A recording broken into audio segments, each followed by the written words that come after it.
ఈ దినపు దేవుని యొక్క మాట సంఖ్యాకాండము 24వ అధ్యాయము 4వ వచనము. సర్వశక్తుని దర్శనము పొందెను. సర్వశక్తుని ఎవరు సర్వశక్తుడంటే దేవుడు అబ్రాహాముకు ప్రత్యక్షమై చెప్పిన మాట, అబ్రాహామా నేను సర్వశక్తి గల దేవుడిని అని చెప్పినటువంటి వాడుగా ఉన్నాడు. యాకోబుకు కూడా ఈ మాటను తెలియజేసినటువంటి వాడుగా ఉన్నాడు. దేవుడు సర్వశక్తుడు. ఈ సర్వశక్తుని యొక్క దర్శనము బిలాము పొందినట్లుగా లేఖనము తెలియజేస్తుంది.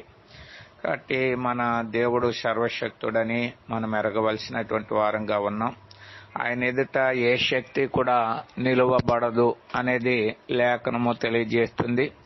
కాబట్టి సర్వశక్తుల్ని మనం కలిగి ఉన్నాం. కాబట్టి ఆయన మనకు అన్ని రకాలుగా సహాయం చేయగలిగినటువంటి వాడు, మనల్ని అన్నిట్లో నుంచి తప్పించగలిగినటువంటి అటువంటి సర్వశక్తుని